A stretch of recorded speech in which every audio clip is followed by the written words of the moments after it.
I'm sure it'll be alright.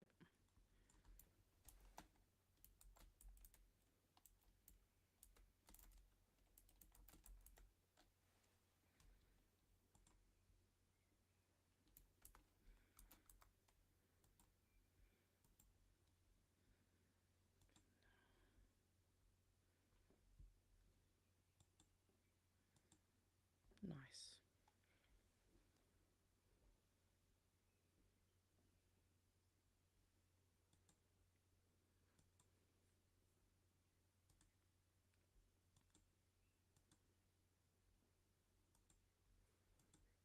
Yep, and the social stream's working.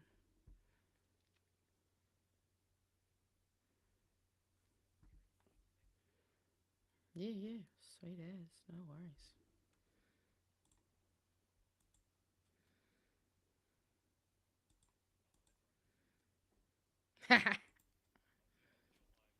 Yeah, it's not a big deal. Welcome to the show, and what a complete load of shit we've got for you tonight. I used to laugh at the idea of a woman prime minister. John, you can ask me questions if you give me notice. There's no time necessarily for manners. Doesn't give my opponents much time to run. I'm responsible for introducing the concept of MEP by accident. They hate us. You know, they hate the system. I used to call the old culture the concrete playground. Poets in this country have always been the smart ones. I've been performing since I was born. I can smell the uranium on it.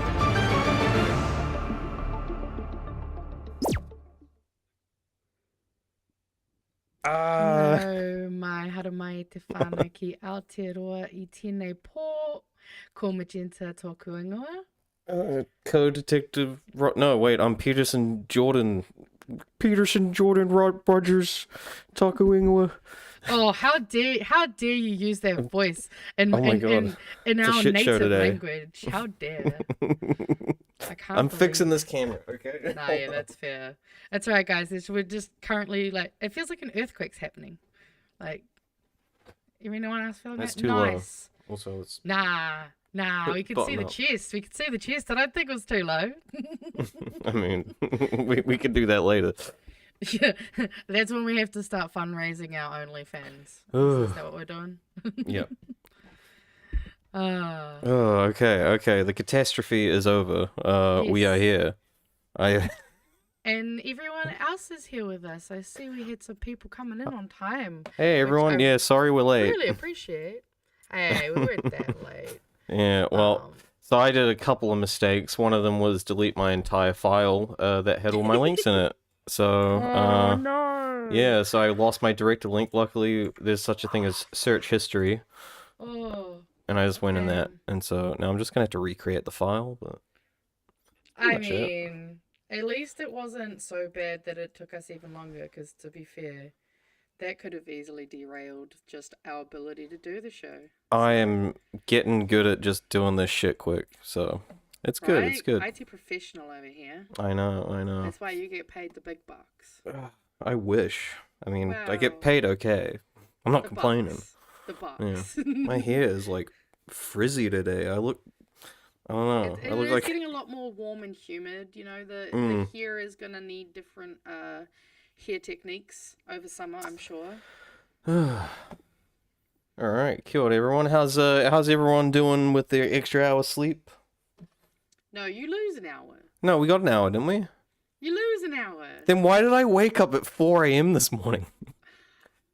Why did you wake up? I don't know, and I was just like, I won't go to sleep. I'm gonna watch fucking YouTube debates. That's why Jordan Peterson was in my head. It was just senseless shit of him just saying, and all the blah blah blah blah blah blah blah. What is the definition of what you just said? It's like, oh my god, it's like being in a fever dream. Right. But no, you do lose an hour because you spring forward and you fall backwards. That's how I remember. I don't know anymore. Which means you get one less hour of sleep. Lost an hour, you jump forward. Then what the fuck? I must just be in my manic stage, because right now I'm like a fucking train. You can't stop. You know, I'm like chugging down the hill. Hey, I mean, if you've got the energy, I got the energy. Hell yeah. Look at this but here. no, everyone looks like they're having a bit of a good day so far, though. All right. Everyone's loving the hair, so, and hopefully it's a mess. At least it's washed. Yeah. Like I said, I had plenty of time to shower this morning, so Right. wasn't short To for be time. fair, people made heaps of comments on Friday's show about my hair. They're like, "Oh my god, your hair, your hair." It was just wet after a shower. I was like, "There's literally nothing impressive about my hair right now. You've just never seen it in this state." Is your mic on, Magenta? It sounds like you're in the toilet. Oh, did it switch me? I mean, you sound okay to me, so I'm wondering if It it's... switched me, I think. Oh, it is, you are a little quiet. I'm gonna boost you. Oh. That's another Okay. thing. Uh-oh.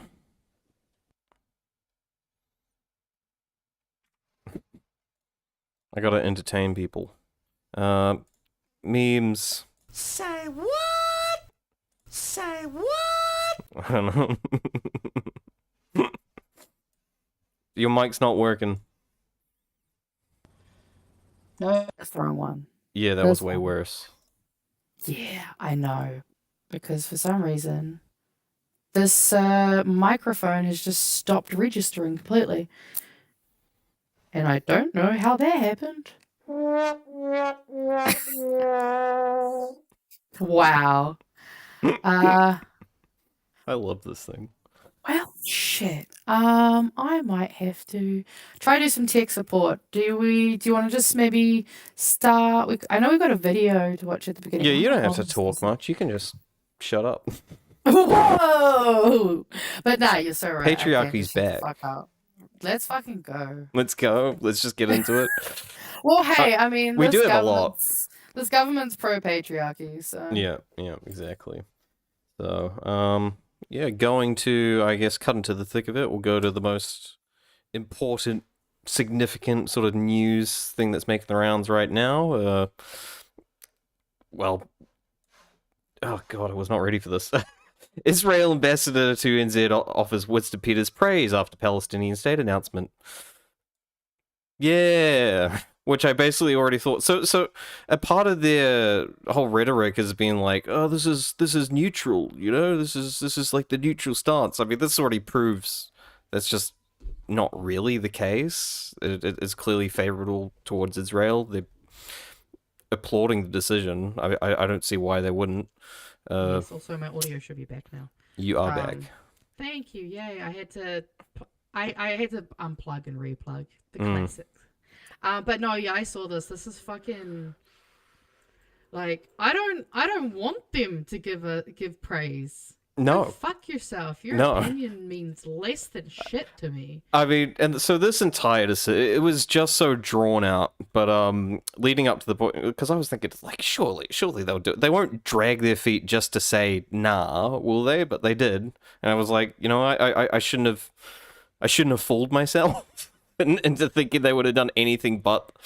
I mean, I think I'll be honest, I was a little surprised. I feel like because they had built up being like, oh, you know, like he's going to the UN, basically like hyping up the launch kind of announcement, and it kind of gave that energy. But for them to just kind of come out and go, oh yeah, nah, actually, because like the way that they'd even battle the criticism against this was always in a way of kind of being like, oh, we're just gonna wait until a little bit later. Yeah, well, it was this government again just asking the magic conch, and they got real. Maybe someday. Oh no, to be fair, I mean, I am at least happy to see that there does seem to be quite a lot of people who are very, very much not even just angry, but like embarrassed and disgusted to be kind of represented in this way. Like, it's especially like, even if you don't kind of take this government, like in our history, we've always been known as the people who are, you know, pushing for peace and, you know, often ahead of the trend, you know, by like giving gays the right to marry and all, or giving the women right to vote and all that shit. And this just kind of diminishes the mana of our country. Oh, you know what? I've realized what the issue is. Oh, yeah? Your audio is going through the desktop. That's why. Oh, that sucks. That should not be happening. It's fine as long as they don't sound like too horrifically terrible. Could be worse. I could sound like it could be worse. Okay, because you're probably like doubling up. Hold up, I might be able to quickly fix this. I mean, technically, I could be heard from all the way in Melbourne. Here, I've just, I've just muted the desktop audio for now. How about that? Nice. There we go. That sounds good. Yeah. Well, we don't need it for the next wee while, so we should be fine. And I'll just ask you to be quiet. So Hey Mal B says the Twitter sphere is celebrating the NZ path, and if Twitter is celebrating, that's how you know this is the wrong decision. Well, speaking of celebrating, what was Luxon doing that day? Speaking of Twitter. Oh, he was saying go the All Blacks.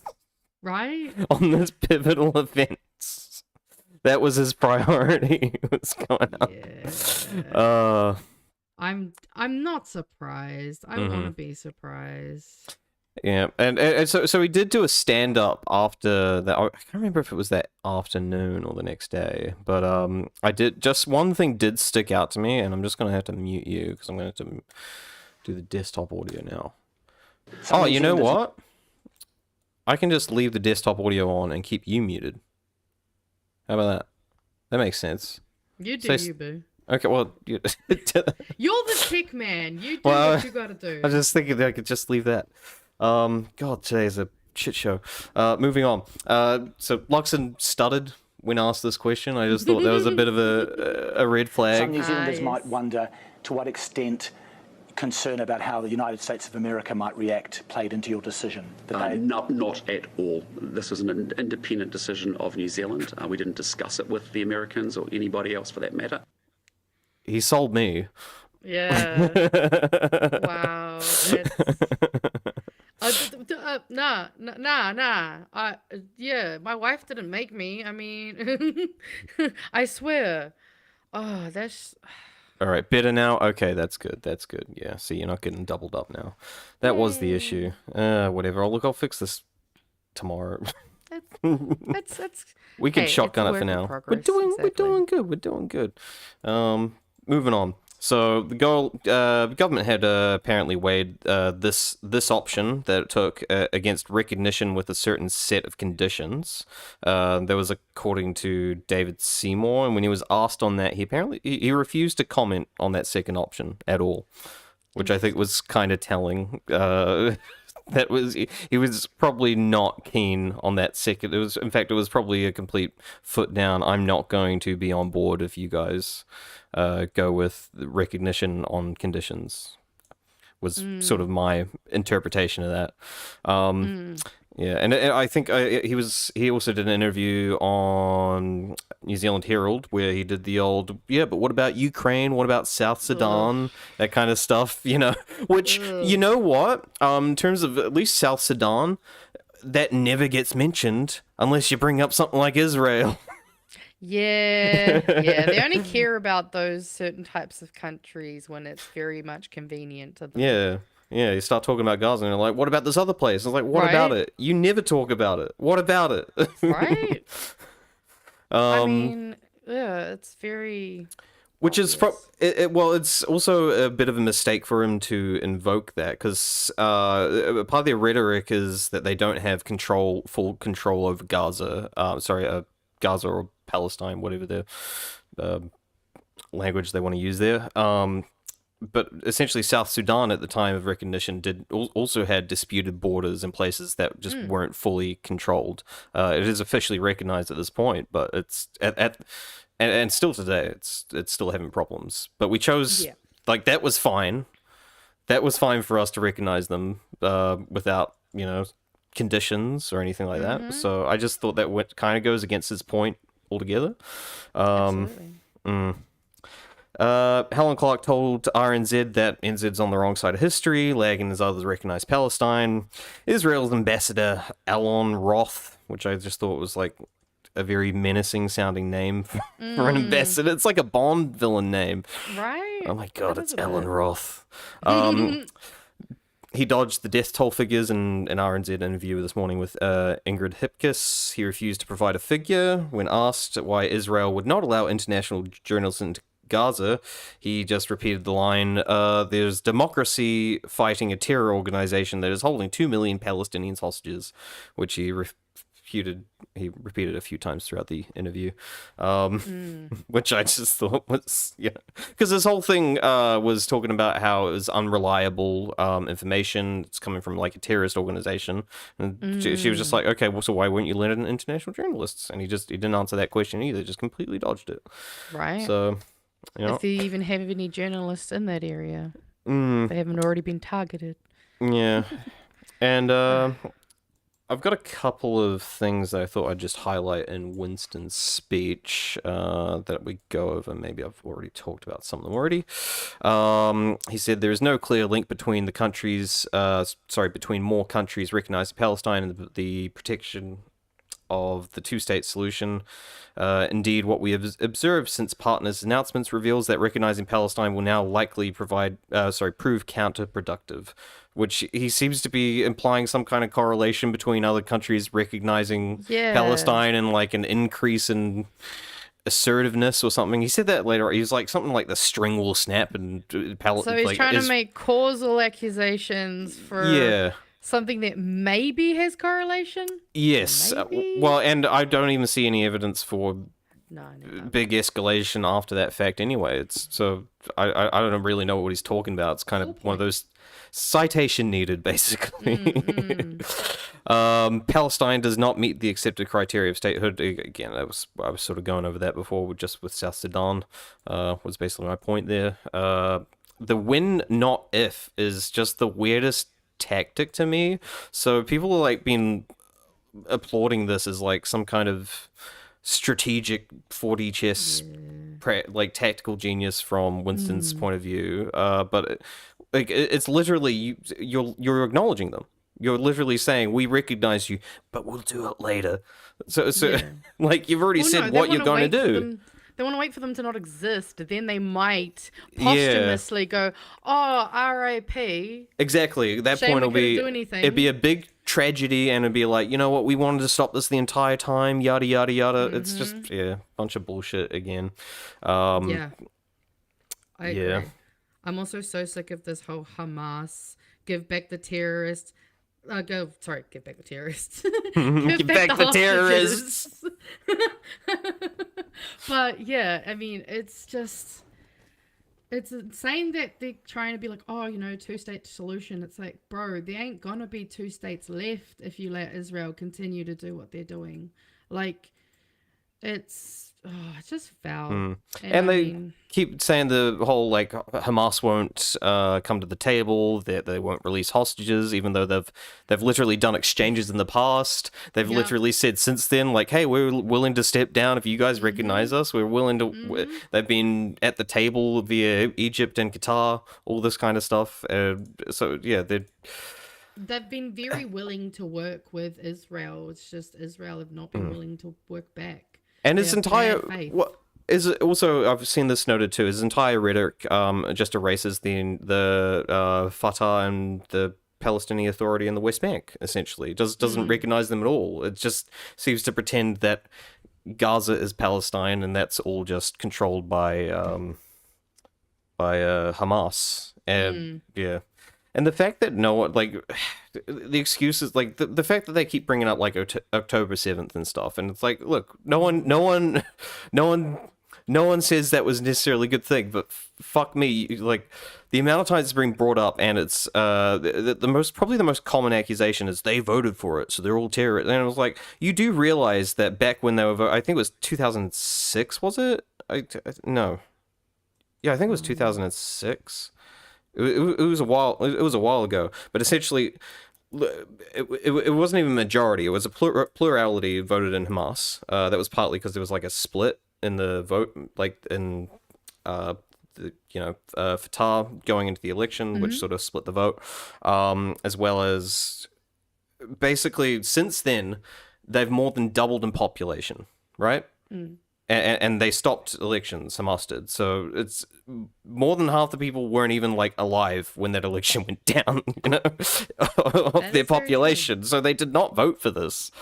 So it's also, I mean, technically, people voted for this government we're under, and sometimes governments can like not end up being what the people thought they might have been as well. Exactly. Like it's almost like, I don't know, I feel like when people look at this story, it's almost like they don't try to empathize and think of what it might, like, you know, try to find any kind of parallel to their own countries. It's like, oh no, I've just heard over in the Middle East, there's always all this bad thing going on because they're all bad people.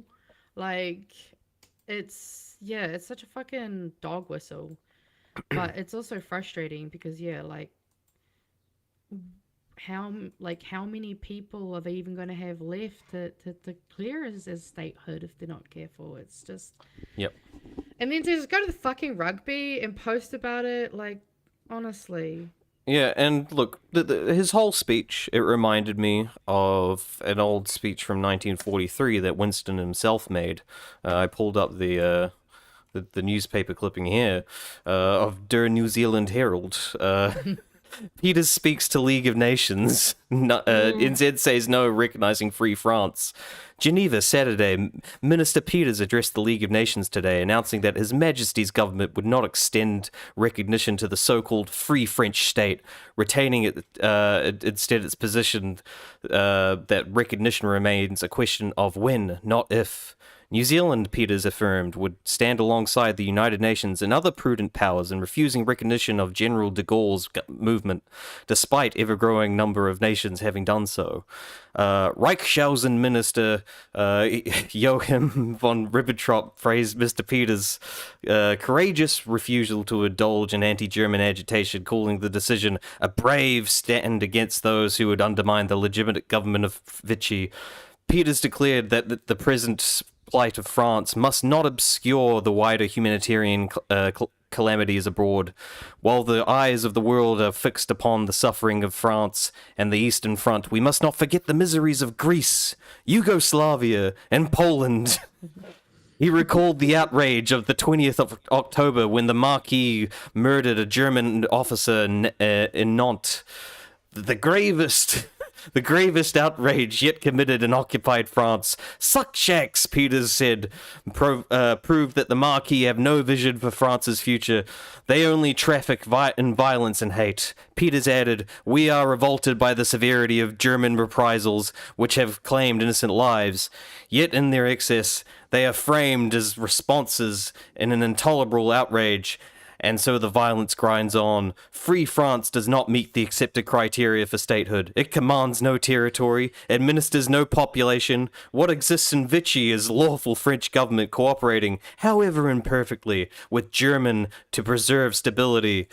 New Zealand will recognize France anew when true peace emerges, when German authorities, French leaders alike, are prepared for negotiation, when France produces leadership that persuades rather than coerces, leaderships that summon the better angels of her nature. Only then will a free French state be acknowledged. Local parties have applauded the decision, with national leader Sidney Holland declaring, we have yet to see any clear evidence of atrocities within the German borders. Today I am proud to affirm that the New Zealand will stand on the right side of history. I hate this. I hate this so much. And it's great, but I hate it. I had fun making this last night. Oh, yeah. As soon as I saw that in the little document, I went, fuck, someone's been having some fun. Actually, like, for a second, I went, is that? No, that's him. that is... No, I'm more meaning, like, my brain was like, is this fake? And then I had to be like, because it looks so good. I was kind of like, wait, what? And then I was like, oh, no, it's a meme. I get it. It is a meme. It is a meme. Maybe this is the misinformation we start spreading. This is the misinformation. Yeah. Also, MLB pointed something out interesting. Muslims were leaders in science and numeracy up until 1200. Then they went back to religious teachings. That's terrorist propaganda. Yeah. We can't repeat that. We got to censor that now. Yeah, it's interesting how many people of color used to be, widely respected and What's this, the fucking UN now? fuck, that's good. Anyway. So yeah, I mean, Netanyahu vows to finish the job in Gaza during UN speech as delegates walk out. I mean, this one was pretty self-explanatory, but those who didn't see, there was just a mass sort of walkout during Netanyahu's speech. Hell yeah. So that's pretty cool. I don't Every think one New of those Zealand people joined was in. based. Yeah. But yeah. I just thought that was Good. neat. That happened Fucking this hell week. Yeah. No, that's. I mean, I needed to have something good come out of this conversation, so this is it. Just yeah, fuck you. You know what I didn't do? I didn't do our new temporary intro for Around the World. I had one. No, That's I can't fine. We find can it. do it after this. We don't have to include Israel in the world. Oh, here it is. Nah. I don't want to recognize Israel. I'm not recognizing Israel with this. All right. Oh yeah. So this I thought was fucking. Have you seen this? No. So this is the Israeli UN official is upset over these drawings from children. Thousands of people are passing every day. The UN decided to put an exhibition about world peace. Look at the drawings of children from all around the world. Nothing about Israel. Nothing about our hostages. Look at that. What? Peace. Also, does he not know what a watermelon Palestine looks like? Because I do. True peace. Oh my god. Like, this couldn't get any more. I can literally see multiple fucking... like... Oh, maybe it's because the kids already know Hamas tried to give back your fucking hostages. You just didn't take them. Yeah. They promote hate in these drawings. I think he says that, actually. Look what they have. They don't recognize Israel. They promote hate. Yeah, there you in go. Those drawings. Teach peace, love, no war, peace, peace, peace begins with a smile. It's so hateful. Like, wow. We're living in like a Simpsons episode. Like, what the fuck is going on? Honestly, I don't know, but I hate it here, and I want someone to unplug the Matrix or whatever the fuck they did in that movie. Yeah. Hold up, what the fuck is blurting? What is that? I don't know. I don't even know. Is that a sex thing? Oh, like blurting out, like blurting out. Oh, okay, yeah. Well, I mean, I just do that in general. I'm the guy who sees someone doing something in the street, and while everyone else is like keeping themselves, I'll like say something like, "Hey, you shouldn't do that." I'm that guy. Yeah, no, I think we were on the VC one time when you did that in the supermarket. Oh, probably. Yeah, when there was that lady who was harassing the shopkeeper or something. Oh yeah, whenever there was someone, they were like hitting this lady, and I guess she was shoplifting. Yeah, but I was just like, hold up. It's like, oh, fucking hold up, guys. Just exactly. Just you don't sit here and fucking whack on like wail. Right. I couldn't believe what I was fucking seeing. Anyway. I bet that lady wasn't recognizing Israel in her drawings either. More shit went down at the UN. Trump tried to blame the UN for sabotaging an escalator that went wrong and stopped once he hopped on it. I can only say that whoever's operating this teleprompter is in big trouble. Oh yeah, the teleprompter too. Yeah.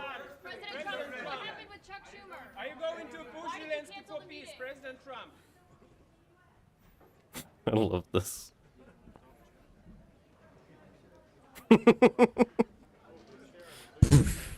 Oh, you got a good view of his hair there too. Like he was like he had nothing. He had nothing on the back of his head. President Trump, why did you cancel a meeting with Chuck Schumer? Anyway, but yeah, I just thought that was amusing.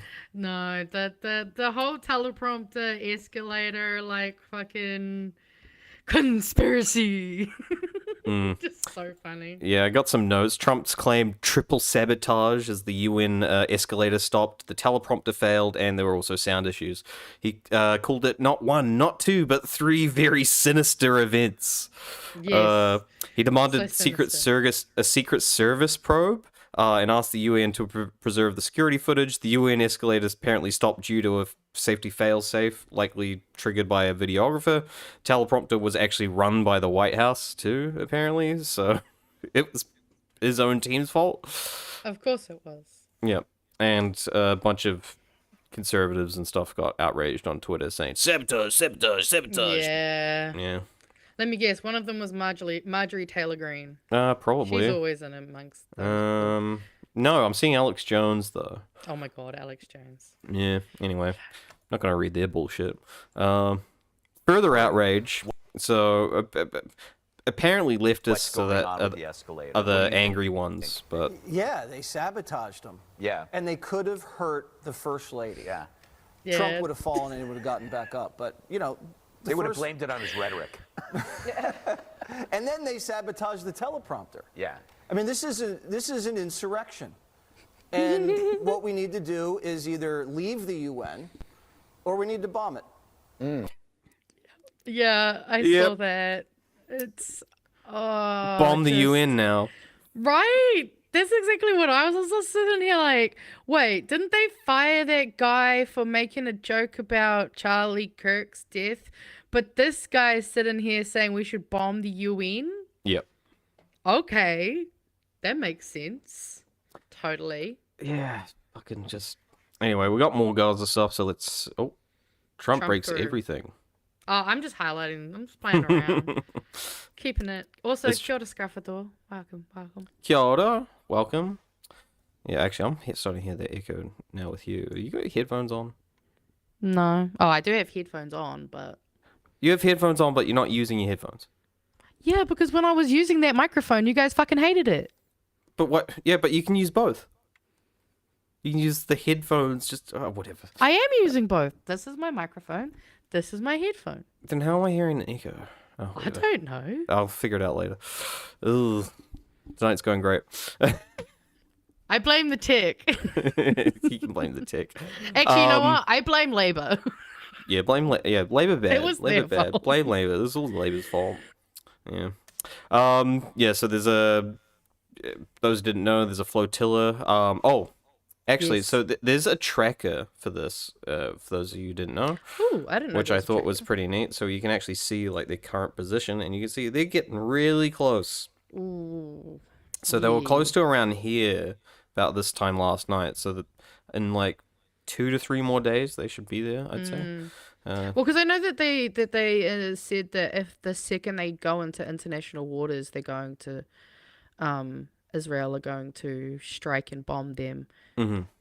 Which I'm like, so they're just sitting here literally telling everyone the war crimes they're planning, and we're all just going, yeah, this is chill, this is cool, this is fucking fine. Well, are they going to follow through with it, though? Because Spain and Italy have sent ships to support the flotilla, to escort it. Spain's intentions seemed a bit more legitimate, but Italy's very hot and cold. They've sort of condemned this whole thing and say, we don't support it, but they've, like, sent a warship to sort of escort them anyway. So a lot of people are sort of like, it's a little sketchy. They might be trying to sort of stop it from happening in, like, a less aggressive way, but I mean, there's probably not too much they can do without hurting people with this entire flotilla. So Interesting. I didn't realize there was anything kind of weird with the Italy part of it. My brain just goes, Mussolini. Is that you? Yeah. So the PM has called the flotilla's route dangerous and irresponsible, but yeah, and they're still authorized the frigate to go guide it. So we'll see what happens. This will all go down in the next week or so. So because I mean, one of our kids is on there. Mm-hmm. And actually, I think this is a follow-up actually to what we saw last week. Oh no, it's on here. So you've actually got a lot more video here. There's been more alleged attacks since that first sort of disputed flare thing went down. So it's looking more and more like this actually was action from Israel. Of course it fucking was. Yeah. Oh, we got... Maybe we just need to disable that Twitch chat. Huh? Well, we got like a bot in the Twitch chat. Oh, fuck. Yeah. Who cares? We get the same thing on like BHN. They Okay. just jump around different channels. Okay. Ignore 'em.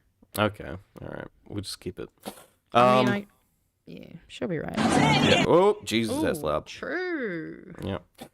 This is just a crowd doing a general strike / protest in Italy. So a lot of people in Italy are on board, but like their government, at least, the government's more like ours, where they're officially against this whole thing. So Fuck, that's a lot of people. it's a lot of people. Jeez. You love to see it. We can just mute that.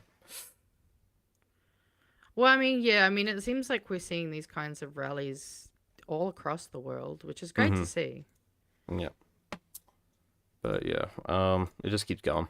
So Yeah. it was a big one. I didn't actually get numbers for this. I wonder if someone put I numbers could do in here? some Googling for numbers. Yeah, if you can get that, that'd be great.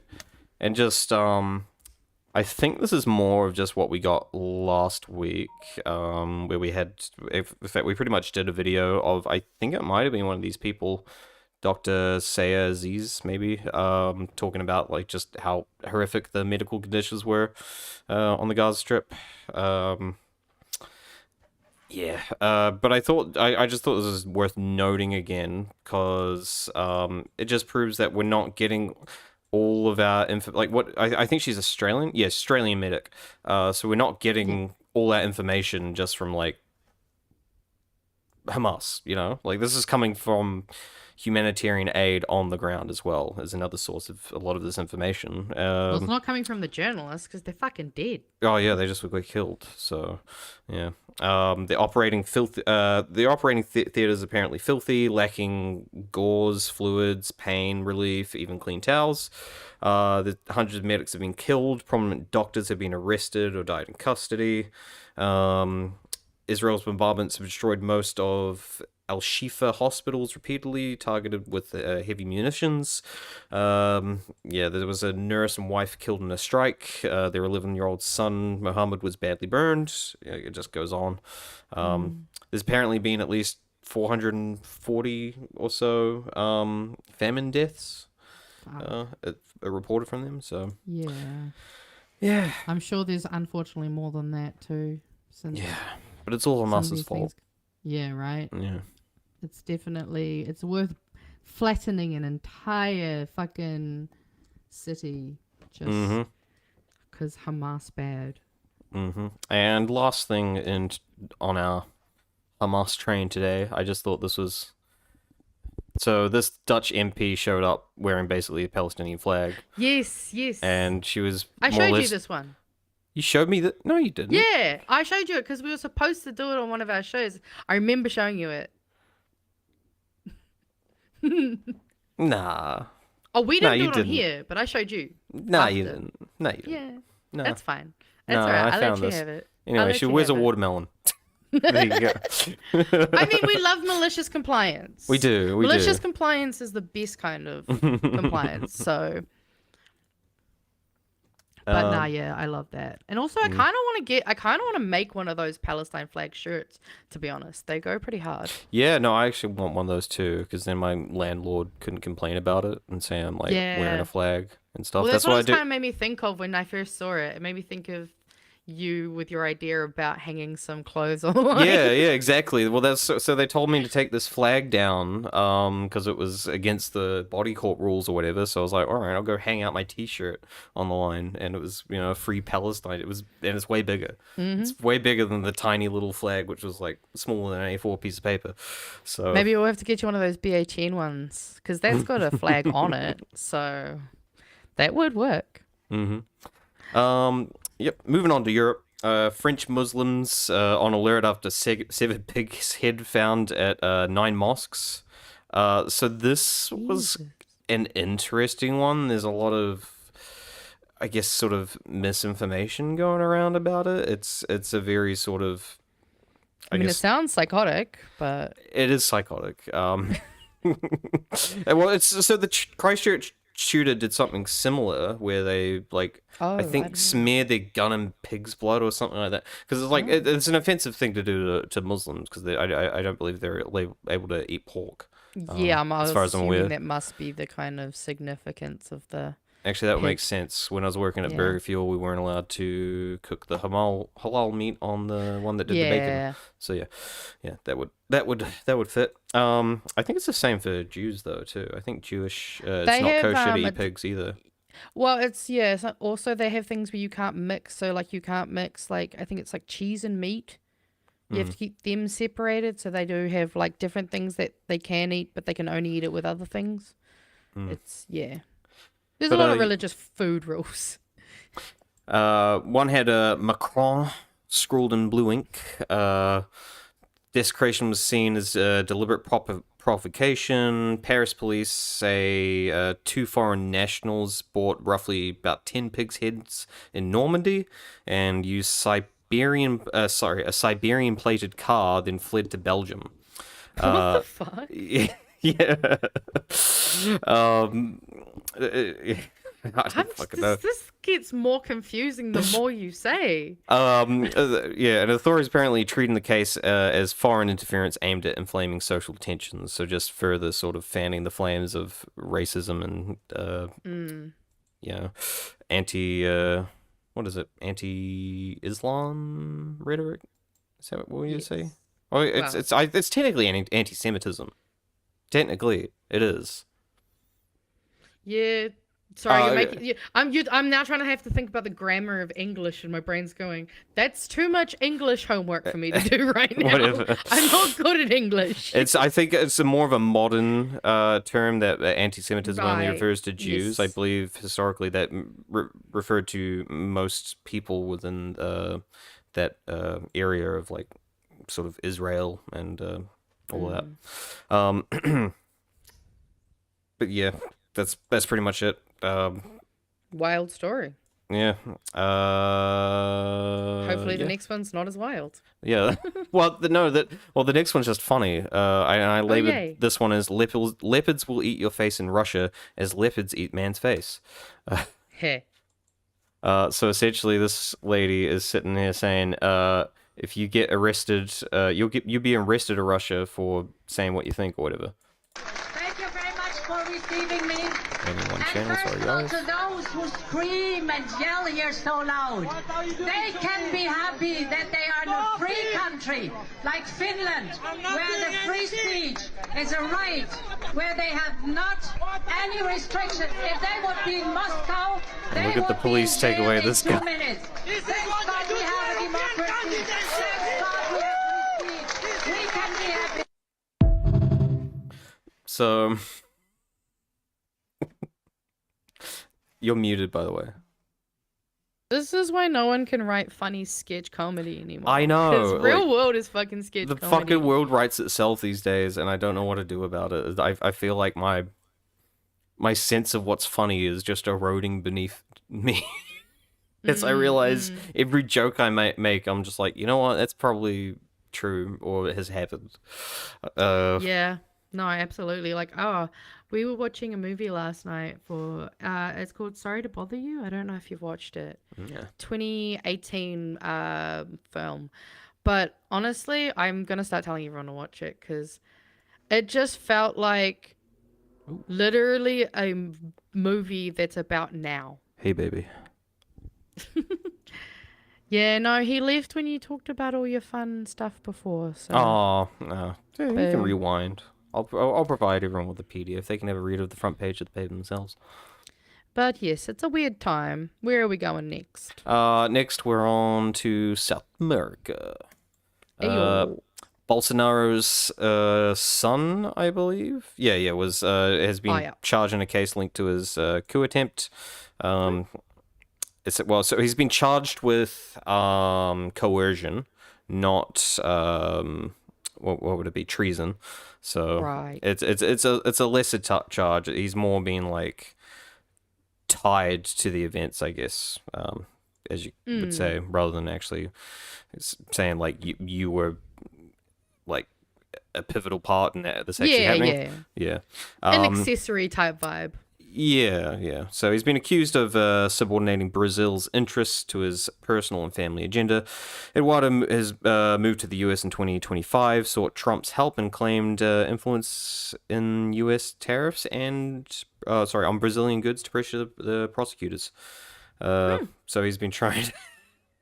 He's been trying to use terrorists as a threat to, I believe, get his dad not convicted, and that didn't work out too well.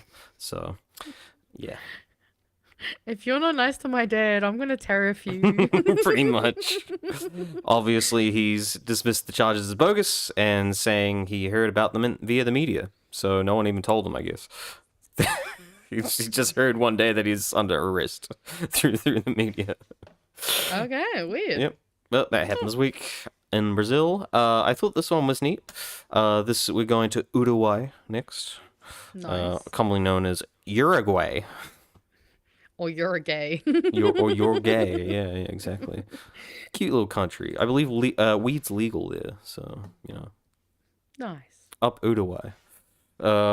Essentially, they have 99% or something of their country running on renewable energy, and by renewable energy, I mean, like, the electricity grid, not, like, so that's excluding like cars and stuff. For example, here we have, I think, around 85% electricity on renewables versus 45% total energy, including cars and factories and all that stuff.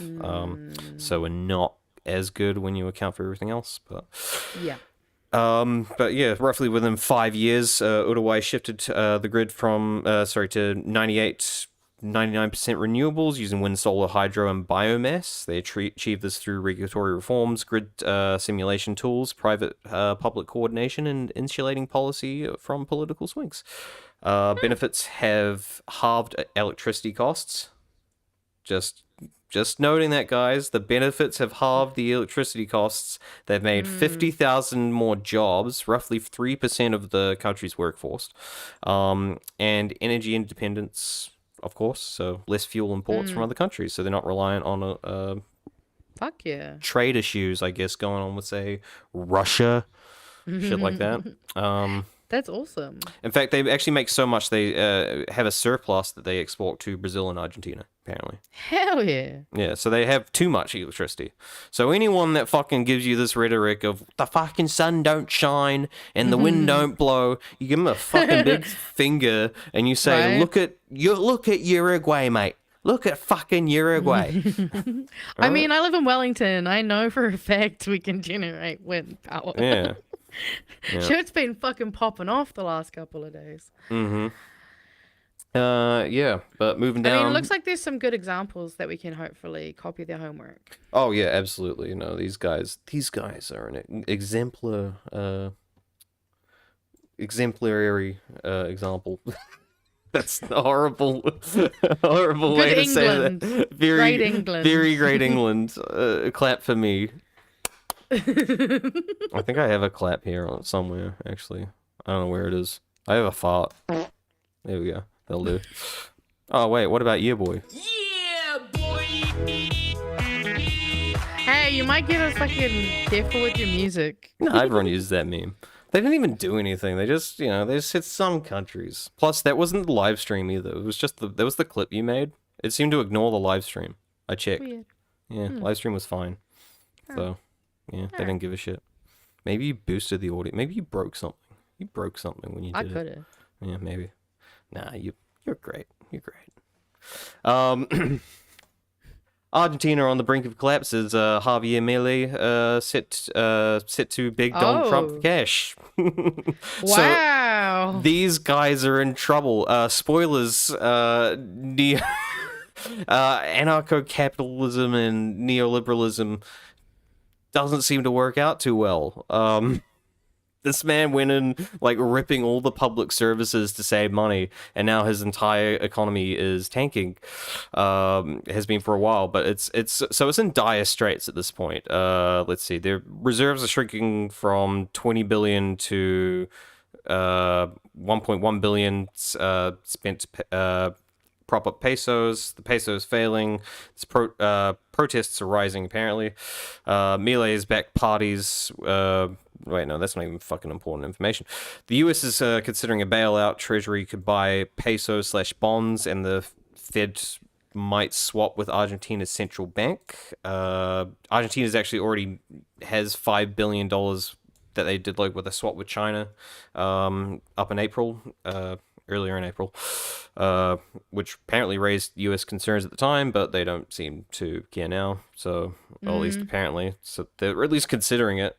The IMF has approved a loan of $20 billion in April as well. They did $12 million up front, and Argentina has missed its reserve targets already. So, yep. They've got about 9.5 billion debt repayments due in 2026. Inflation has slowed to single digits, but bond yields are rising. Yeah, essentially, they owe a lot of money. So, so a big issue with Argentina is if you compare them to something like here, where we have a very stable currency, we have like AAA rating bonds and shit. Well, actually, we just got demoted to AA, so not as good anymore, but it's still good. Still good. Essentially, we have a lot of confidence, and it's all based in like New Zealand currency and stuff like that, which makes it less likely people are gonna call back, want to cash out, essentially. Whereas these guys are mostly borrowing offshore funds that are going to sort of exponentially affect their interest, I believe, is sort of how that works. As the peso is going to fail because it's notoriously not a very stable currency, I believe, at least in their country. I don't actually know how many countries use the peso now I think about it. I should have looked into that. Anyway, not looking good for them. And he's actually made promises to I think increase welfare spending again somehow too, because he cut all the public services and all the funds going to it, and so because there's all these protests, now he's making promises like, oh, I'm going to restore some of those, and it's like, well, where the fuck are you getting the money from? Anyway, not looking good for Milei. Moving on to America. Trump administration. Also, I'm just going to point out we're already at nearly 8 o'clock, so do we want to maybe run through these really quickly? Because I want us to touch our Kiwi stuff and give it more time. We're almost there. Jesus Christ. I'm just making sure. Hey, it's all I can do is keep us on time. No. We're going to be late today. Okay. All right. We'll skip over this one. Fucking Trump. We don't have to skip it completely. No, we're skipping. They rehired people that they cut in the whole fucking. It's the same thing. They cut a whole lot of people from fucking public services, and now they're Elon jumped the gun. now they're rehiring them because they're like, oh, we actually need these people. Which is if anyone in this government's watching, pay attention because you're probably they're not going to be doing it. We know that probably at this point. Look, we'll see. Maybe we're wrong, but I just thought this was amusing. This is a video from Homeland Security.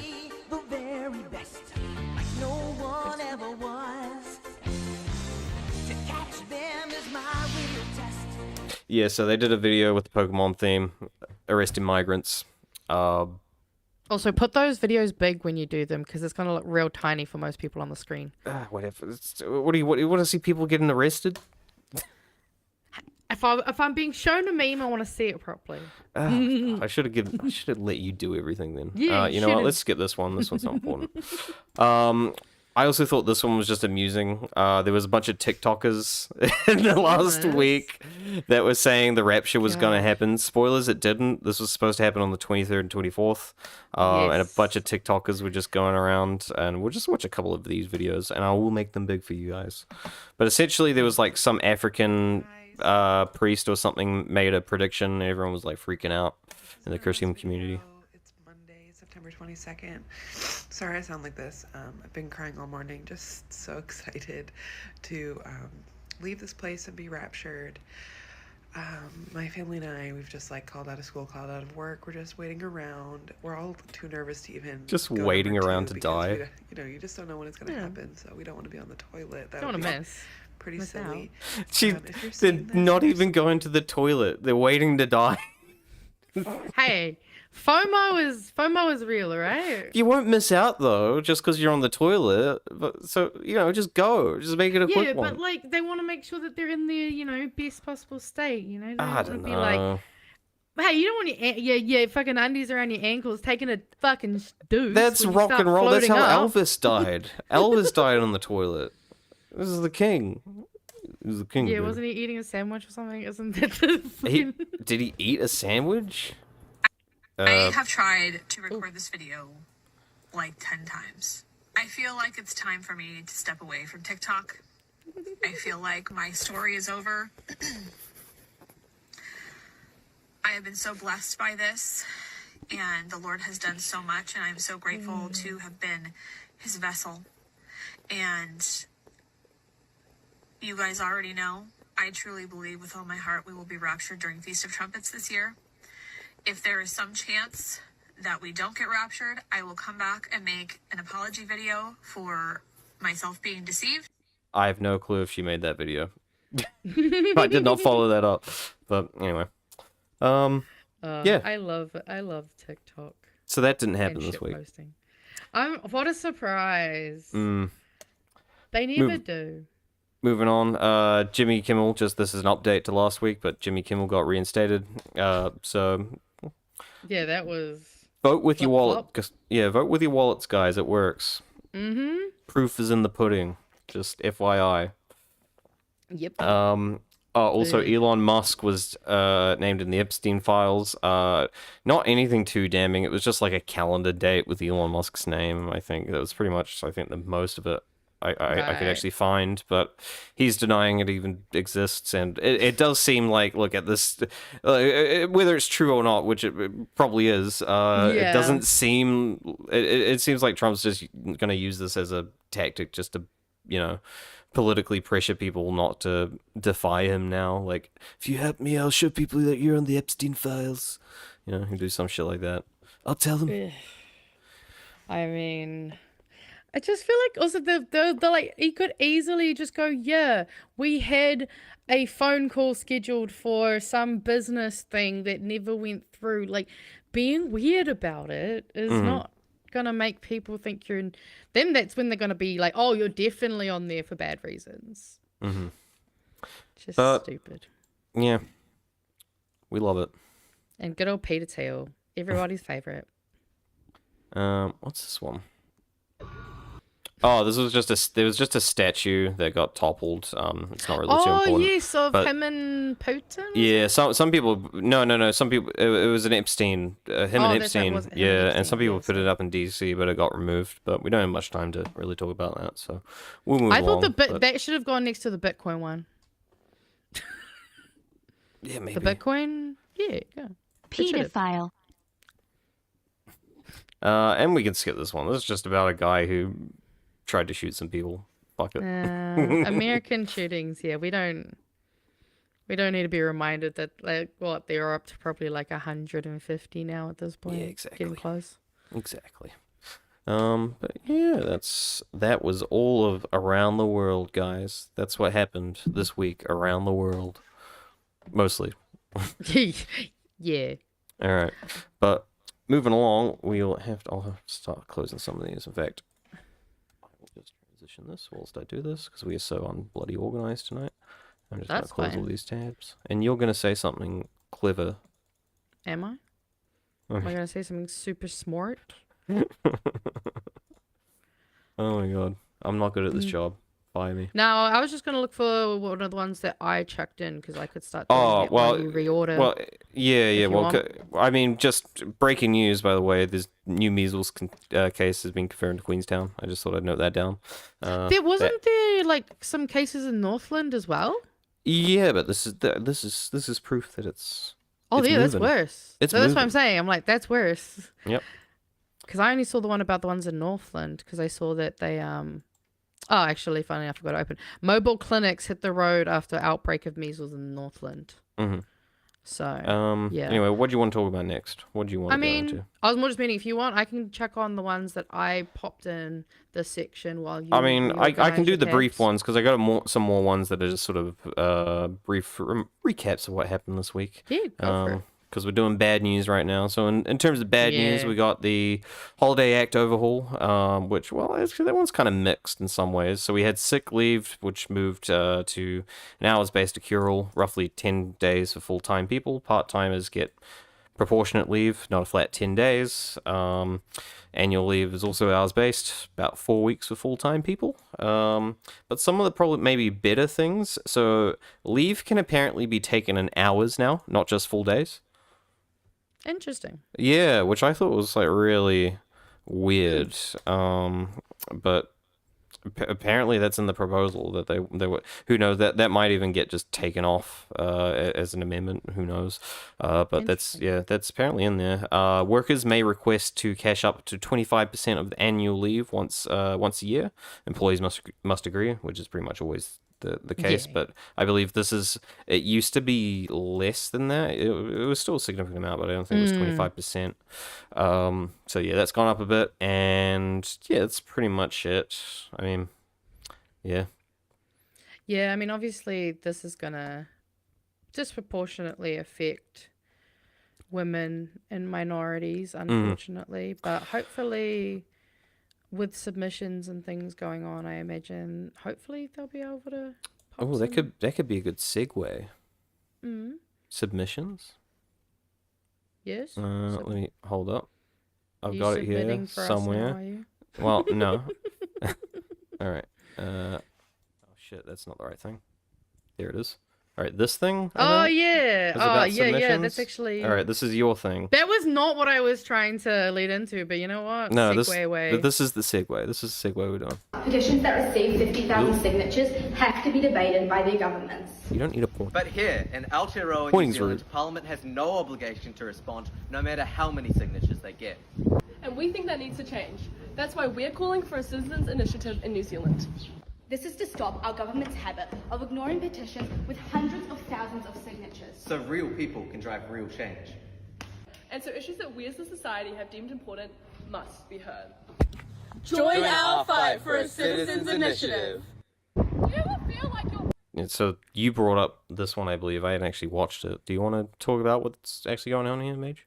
I mean, I haven't looked further much into the actual details about the campaign, but I saw it earlier and I just thought it was I'm mostly just really excited to see how young people are taking initiative and an approach to try and like actually do something. I mean, it to me shows very clearly how mobilizing this government has been in terms of getting young people more politically activated. And I'm just curious to kind of watch them and like, you know, maybe even potentially reach out and see kind of what their kaupapa is a bit more, and I guess keep an eye on it. Promote it. Yeah, and I'm more interested in the actual mechanisms, how this works. So if we could get a follow up to that next week, that would be hopefully good. Yeah, and I'll see if we can. Okay. I'm sure I'll be able to pop a note down to. Do we know how much that would cost? I mean, oh wait, you talking about the Holidays Act or this? I'm not sure what are you talking about, Kiwi Rob? We'll get back to that. That's cool. Speaking of costs, though, Treasury warns if New Zealand continues to delay change, we will instead be squeezing people born in future decades. Treasury's long-term fiscal statement warns of unstable pressures from an aging population. As we all know, it's been constantly being warned, but we got some more specific numbers today. Was it today? It was sometime this week, last week. To stabilize debt, the average tax rate on labour would need to rise from 21% to 32% by 2065. And if we were using GST instead, it would have to climb to 32% goods and services tax over the same time frame. And yeah, essentially they might have to put the eligibility up to about 72 as well. So not looking good over the next 40 years. Yeah, not looking good for us specifically. Yes, us. And when we say us, we mean not the rich. Yeah, not the the literal elites. us. The literal us. The royal we. Right? I mean, I've always kind of known that though. Like, I mean, I'm probably a little bit nihilistic in this particular area because I feel like ever since KiwiSaver came out, it's always just been like, oh yeah, they're just bringing that out so that they don't have to give us superannuation when we're older. This is going to be our own. We're crowdfunding our own fucking super. Yeah. Also, remember how Aotearoa was, fully self-sustaining on almost entirely renewable energy? Government reopens oil and gas exploration nationwide. Yay! Yeah, the government's reversed the 2018 ban. They said it's a new open market pathway, lets companies apply it at any time. The government has committed $200 million to co-invest with new gas projects. Where else could you invest at that, I wonder? I mean, well, it's just $200 million. It's nothing. Right. Shane Jones said, for them, that isn't a lot. I mean, in terms of like national money, that's not much in terms of national funds. But to little guy, that's a lot. That's a lottery winning. Yeah, that's a good lottery win. Shane Jones says the ban hurt confidence in the gas sector, and the move is needed for energy security, which of course we just established that's not at all the case. Aotearoa had a surplus they were exporting to 2 other nations at least. The Greens said the policy pours more oil and gas on the climate fire. I'm sure that pun was intentional.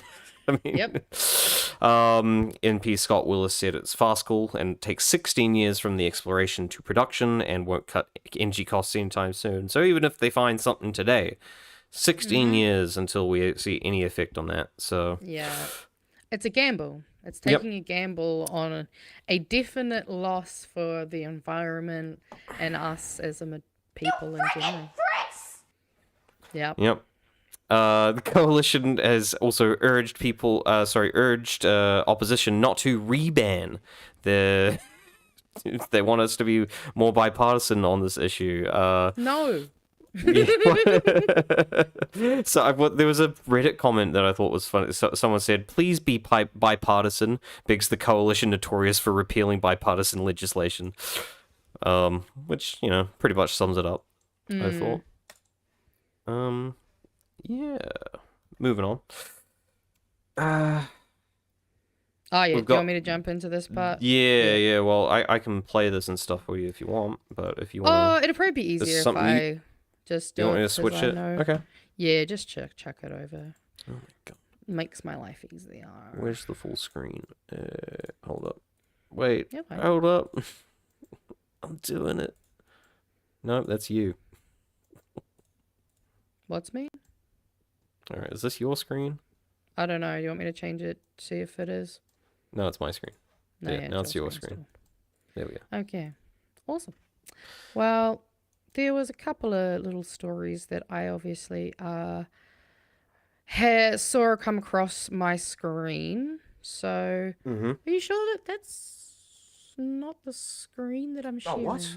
Wait, is it not? That's still your one. What the fuck? Oh, good.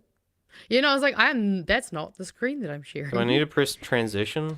Maybe. Yeah. For some reason I do. There we go. That's weird. That forced transitioning that they were telling us all about. The agenda's here. Right. But yes, so Justice Minister Paul Goldsmith warns government prepared to remove Tikanga Māori from court rulings. Justice Minister warned that unique court rulings recognising Tikanga Māori could cost the country investment. Speaking at an event hosted by the Law Association, Goldsmith said he worried that New Zealand was developing a bespoke legal system that incorporated concepts of Tikanga Māori. Dun, dun, dun. Right? Like, I don't understand, first of all, why that's posed in such a negative light. Yeah, you should have a bespoke legal system that is catered to the fucking people it is meant to serve. So I'm already just like, okay, this feels like a non-important thing. But then clearly just dog whistling, you know, being like, oh, well, it just gives me the same energy of, oh, we can't have Māori on the visas because it will be confusing. Like, it's such a fucking dog whistle, and just, in my opinion, further attacks on not only Māori, but our culture and language. Remember when he instructed them to remove Te from that invitation or whatever they sent to Australia? Oh, yeah, that's right. But then, like, a couple of months ago, Albanese comes and he tries to do a fucking hongi, and then gets... And Luxon just bro hugs him instead. Right? Like, yeah. And I mean, it's just... It feels like just a further continuation of trying to not only remove Māori culture and people from this country, but also to very much try to paint tikanga being implemented in anything as, oh, well, this is not the norm, so why are we doing it? It's like, well, speaking English didn't used to be the norm, and now we fucking do it because we got forced to do it. And that was only through force. Like, English wouldn't be a predominant language around this world if it wasn't for the colonization. Sex outside of marriage didn't used to be the norm either. Right? He's trying to say having law that recognized who we are as a nation and reflecting our circumstances was a good thing. But the implications of that legal development should also be considered. What? Because the legal development might be, I don't know, realizing we fucked up when we signed Te Tiriti and we didn't, like, a lot of land should be given back. Or, I don't know, our entire parliamentary system should be broken down and remade completely. Like, this is just we're scared because we're realizing that we could lose what control we feel we have, and we don't want them to potentially turn it back and do what they did to us. But then I also saw today that there was, and obviously this, while not being the same topic specifically, there's a very clear Māori injustice aspect to both stories. Because the second one was alcohol advisory group slammed by co-chair.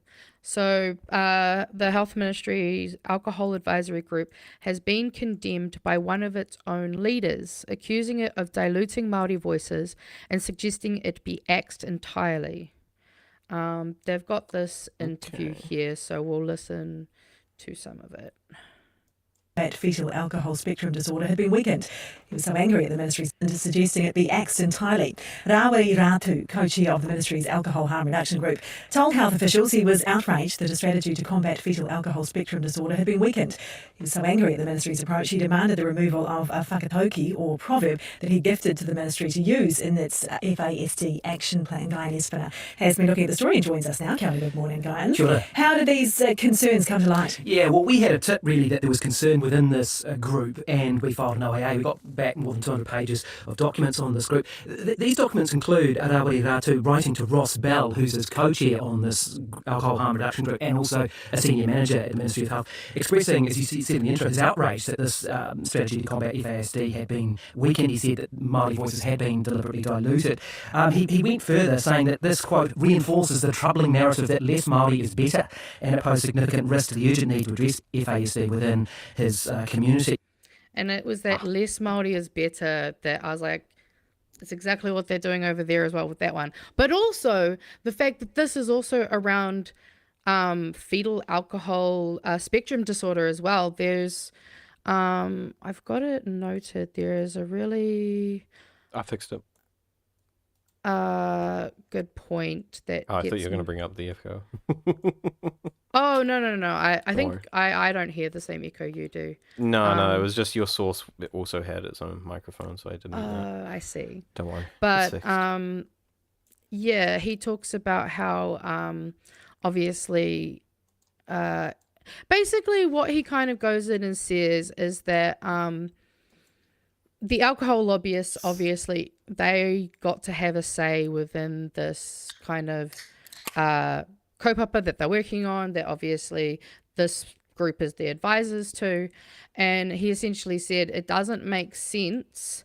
Why do the alcohol lobbyists need to have a say in a plan that is to help prevent fetal alcohol spectrum disorder? They are part of the problem, and it does not make any sense to include them on this. Like, why do they even need to be included to begin with, when this is about, you know, fetal alcohol spectrum disorder, which also isn't actually recognized disability, which means that people who have this disorder are out there without any form of support or help, and a lot of them end up in prison.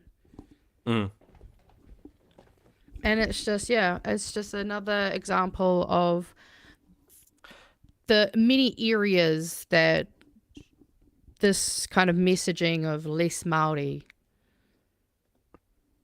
and shameful lobbying from the alcohol industry. Oh, absolutely. And I mean, he brings up a really good point.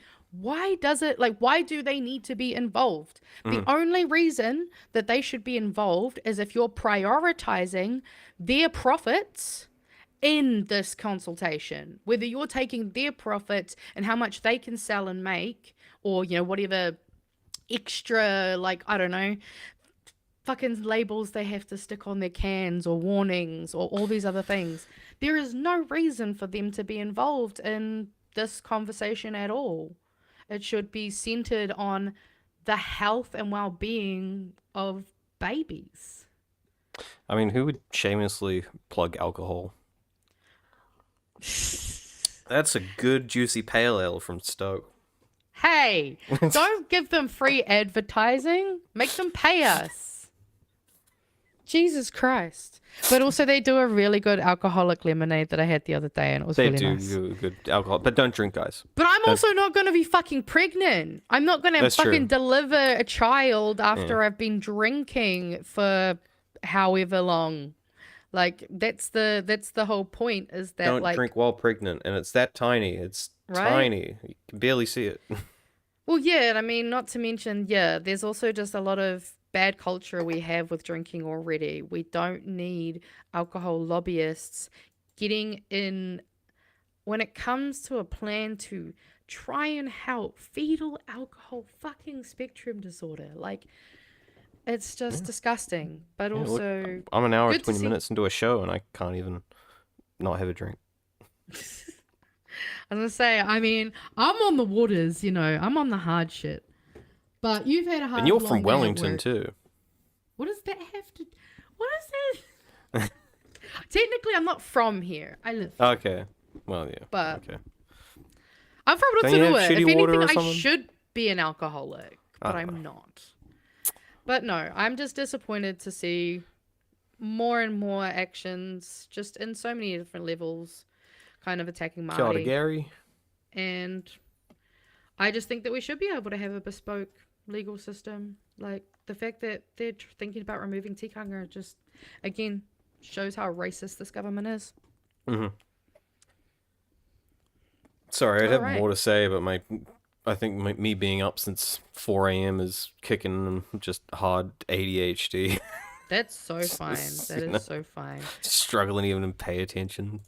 Well, I can open up the next lot if you want me to control the screen. Because that was the bad news we've done. So we may as well move on to the ugly news. Yep. This is about an unpleasant odor, which is played. Kawira. I was gonna say I had to try it. Remember, you gotta try. You gotta encourage people to try, even if they might fuck it up. What was it? Kawiro? I wasn't sure if you knew. Kawiro. Kawiro. Kawiro. Yeah, okay. Why is it O? AU. It's a diphthong. Okay. Kawiro. Oh, it's a diphthong. But like, you're technically supposed to say kawiro. Kariro. Like, I'm not gonna be hard on you about the diphthongs because they're fucking difficult. They are tricky ones. All right, Karero has been hit by a foul chemical smell linked to burning rubber or plastic, affecting breathing since Sunday and going on to Tuesday. So that was not the most recent Sunday, I think the Sunday before, to go into last Tuesday. Apparently they got 26 calls to the 24/7 pollution hotline about strong odors. Investigation points to both a residential property and possible industrial source.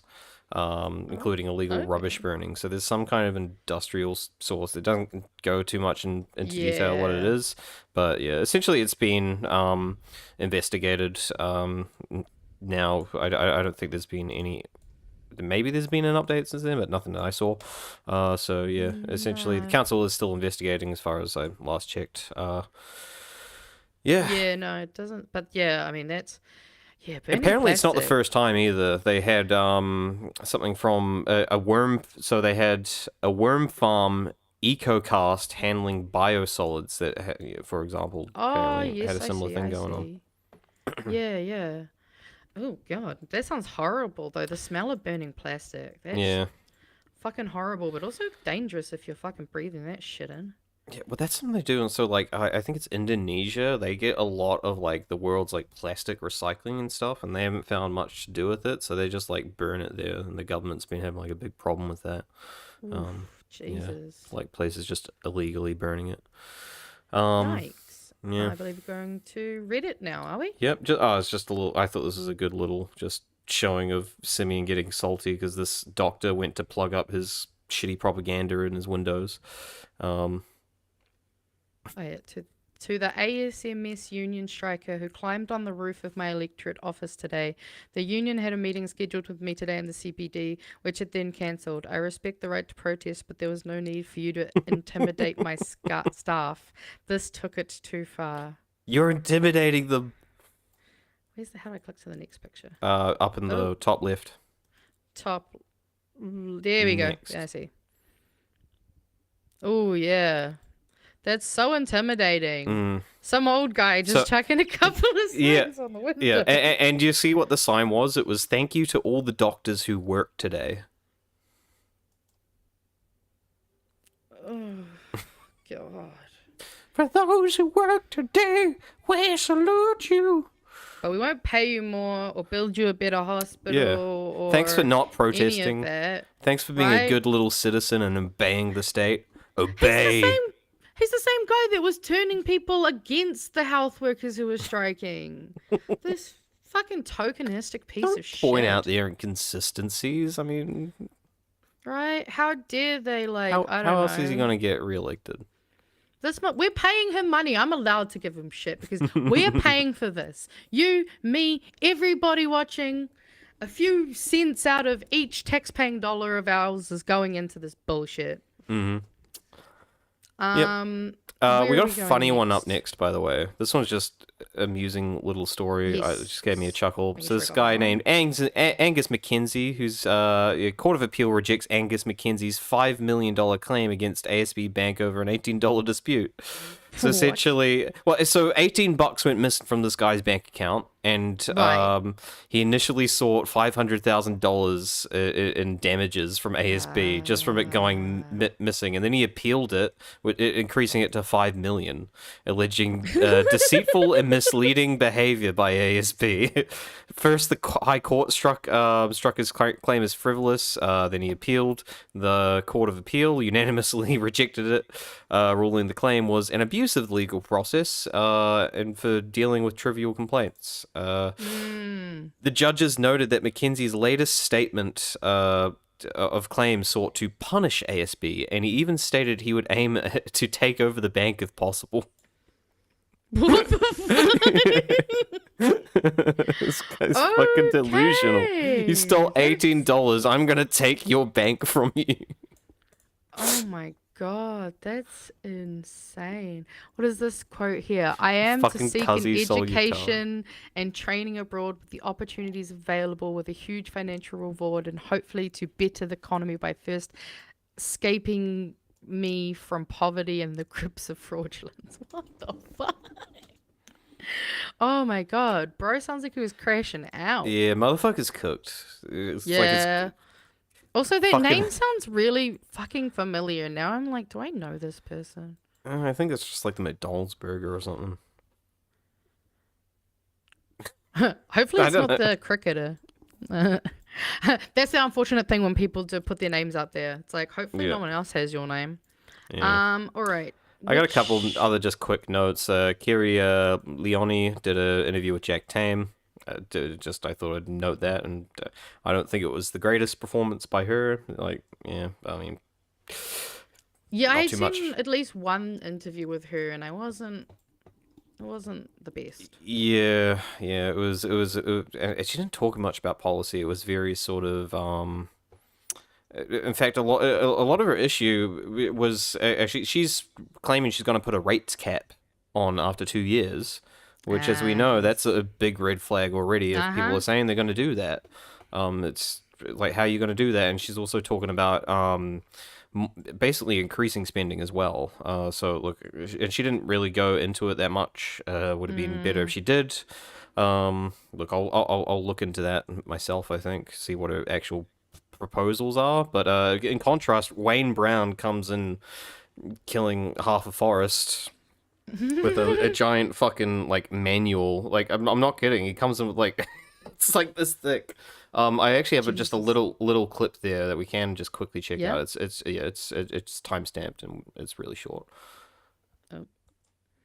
Sorry, it started on mute. Yeah, but this is him talking about just some recent an overpass that they recently made, and I just thought, classic old man yelling. But again, on Friday, I opened the new Reeves Road overpass in Pakuranga along with the Prime Minister, and it's a lovely looking thing, and they proudly said it was done under budget and on time, and I'm good on them for that. But then I walked up onto it, and it's actually 3 metres wider than it needed to be. So I could have carved another $20 million of it. The big numbers are what you think. Like, what a crotchety old... They did exactly what you wanted. They delivered under budget and on time, I think, but before scheduled, even. And still, you're just like, you could have saved more money. Fuck it. Right? I'm not happy. It's like, you motherfucker. Like, damned if you do, damned if you don't with that guy, though. Yeah, and this honestly, this one wasn't the great. Maybe he's got a soft spot for him, like some old man syndrome, because it didn't seem like Jack was that aggressive towards him. He was sort of soft, I think. It wasn't like he pressed him on things, but it didn't seem like it was really his sort of best interview, most aggressive performance. He seemed to let a lot of sort of things slide, as just the old guy sort of rambled away, talking about traffic cones and... apparently he wants AI, and for the last 2 years he's been petitioning hard with the rest of the council for AI traffic lights, because there's one on Queen Street that he's like, it goes for like 5 seconds and you got to power through, and I'm like, okay, is that really your fucking priority? Is AI in the traffic lights? Why would AI make it any better? I don't even know anyone who's asking for that. I don't know one person in the city that's like, man, we need better traffic light management. That's my top priority. Even if it wasn't a top priority, if it was, it just seems like a weird thing to complain about. And you see also, there is stacks of paper, by the way. If anything, I just think the fucking AI would only make it worse. Mm-hmm. Yeah. To be fair, that was apparently like his entire like outline, like of what he's gonna do. Is apparently all within that giant fucking forest that he's got there on the table. So, look, Also, kudos I agree to him. with He's got planned Scruffador. out.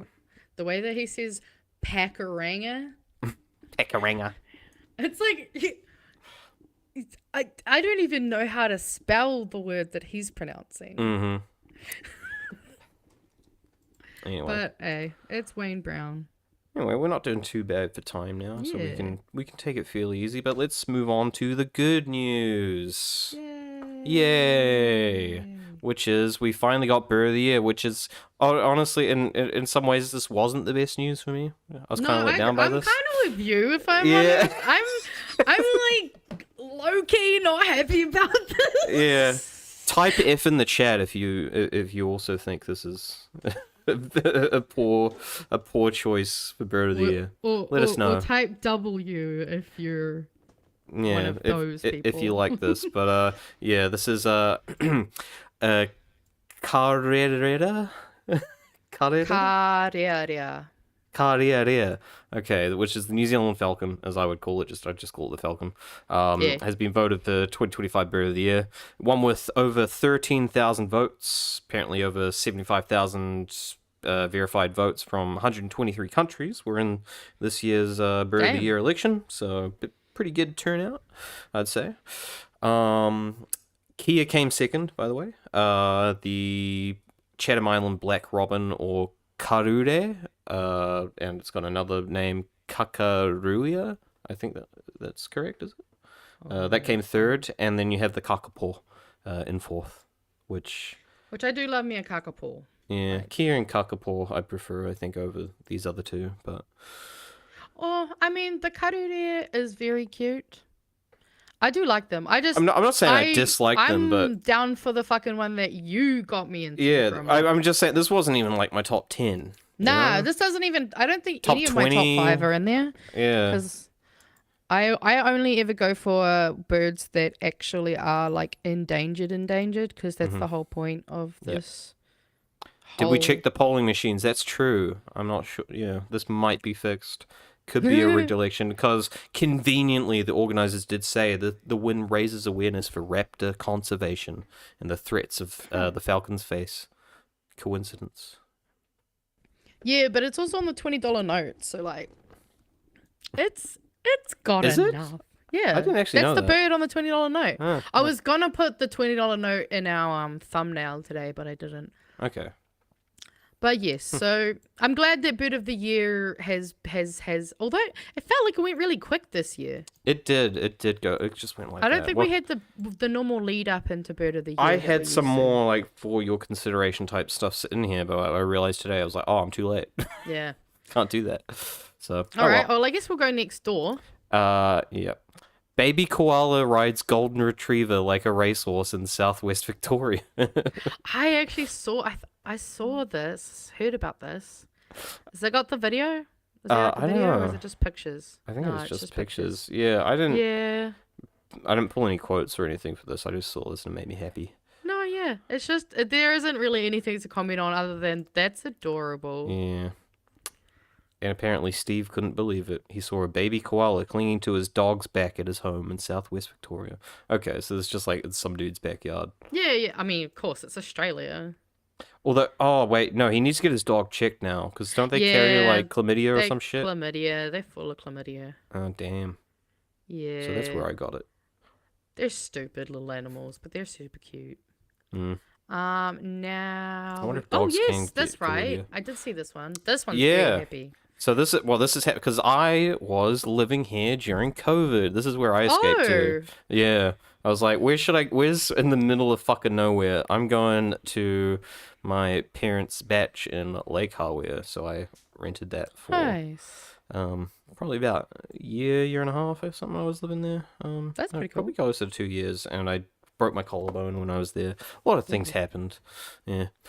But it was better than being in like dead central Auckland, so I can imagine. At least you have a nice like backyard to just hang out in and shit. Yeah, so it wasn't long after like the first big like month-long lockdown or whatever. I went out there. I was like, I'm not sticking around here. I'm getting the fuck out of Dodge. But yeah, it's a small little town it's very close to my heart. This is up near, pretty much right near Wanaka.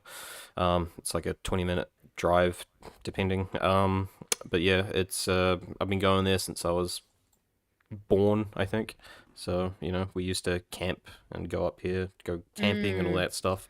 Got a nice little lake, lovely little community. It's one of those places that, you know, I sort of see it now, because they've got like this berm edge thing going out back, and it's used to be all farmland, but now it's like all developed into, you know, subdivisions and stuff like that, and I feel like I'm like living in the Lorax or something. I'm like, where did it go? Where did the nature go? You know, it's expanding quick.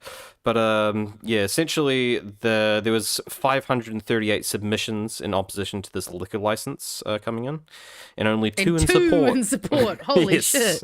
I just saw that. Yeah, I thought that was fantastic. So taking a hard stance against this. Of course, they still haven't decided, obviously, because they've got to go through all the submissions and consider it. But I think this is already kind of fucking overwhelming. Like, okay, the community does not want this, basically. Oh, yeah. Well, and especially, I mean, like, the town nearby has about 2,000 people, and you've got 538 submissions. Yeah. Like, that's a pretty high... Yeah, if you need to go to a liquor store, just go to Wanaka. It wasn't that hard. It's not that hard just to drive into Wanaka. And I'm they got assuming a fucking it's only McDonald's like now. a quick little drive. Yeah. Yeah, it is. Yeah, pretty much. But I had a quote here from Lake Hawea Voices spokesperson Lisa Riley. For people living in this development, struggling with their relationships with alcohol, this puts it right in their front door. This is something that they're going to see multiple times a day, whether they're out walking in their neighborhood or whether they're coming home from work. While lots of people have a healthy relationship with alcohol, some people don't, and it's just worthwhile asking the question of how do we look after everyone instead of just being like, oh, well, this is convenient for me and I want it, so who cares about everyone else? Which is such a great statement, and I think also sums up my opinion on Lime scooters as well. Oh, see, I'm a rideshare scooter user, Oh, but I'm also no. in Wellington, so we have different. I'm a constant walker, and I'm this kind of person. I'm like walking around. I'm not sure how it's in Wellington, but it's horrible here. You'll be walking, and they're just fucking everywhere, and they're just in your way. And a lot of the time, not as much here. I don't think. Okay, well here they're horrible, and a lot of the time I'm just like, a person in a wheelchair couldn't even get past here. They're fucked, you know, like some situations like that. You could at least come to a compromise where they have to like return them to a certain place rather than just dump them in the middle of fucking nowhere, you know? Kind of defeats the purpose of them, though. They are supposed to make it so that you can get where you need to go. And I'm not saying you can't like go where you need to go, but at least need to learn how to fucking park a scooter. Yeah, but I don't think that's really about. They're not going to do that. Because like New Zealanders are terrible drivers in big cars as well. Yeah, true. For me, it's less about the e-scooter or whatever being the issue, and it's more the users that are the issue. Yeah, so just like, And the infrastructure, every like couple of hundred meters, cycleways. just have a little parking zone, and that's where you had to park the thing. Otherwise, you can't stop the ride or some shit like that, or they Or fine just you.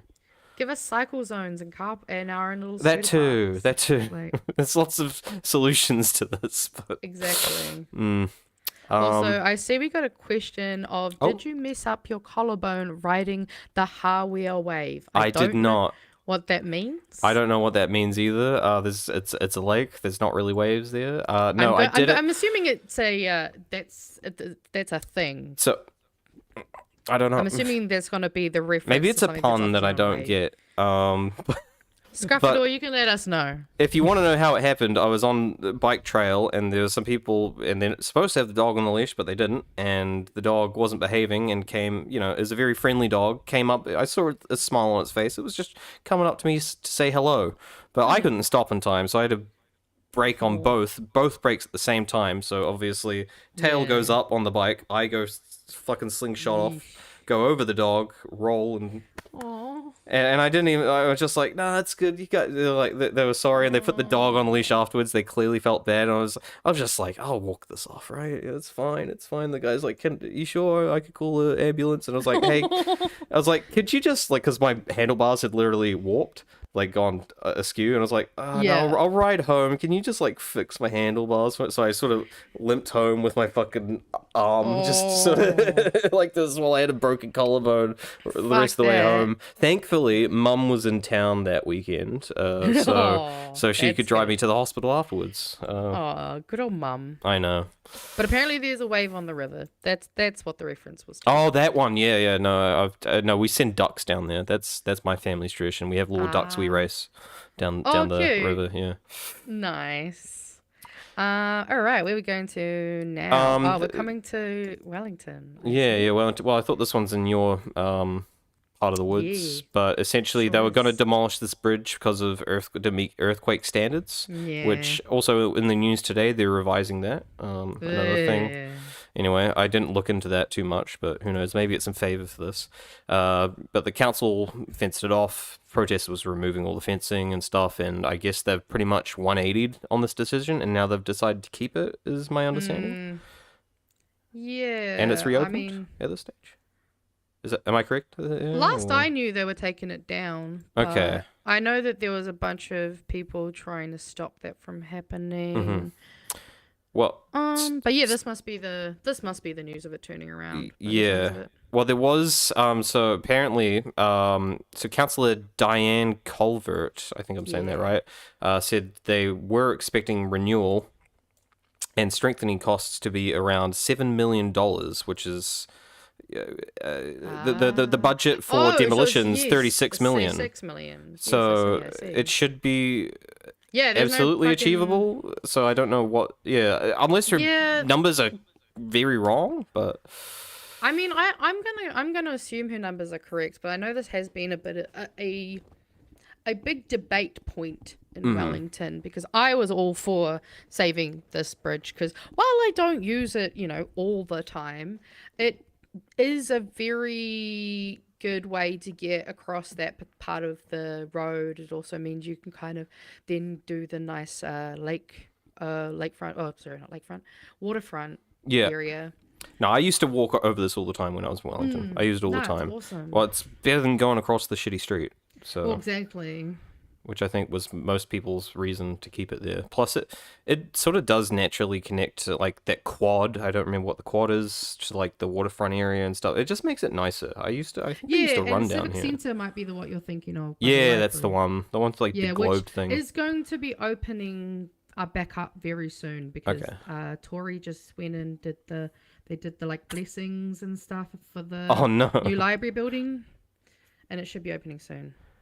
Yeah, no, well, because actually Diane's the one that is, I think she's got something about rates, no rates increases kind of vibes. Definitely smells like neoliberalism. So she likes bridges but hates bikes and bike lanes.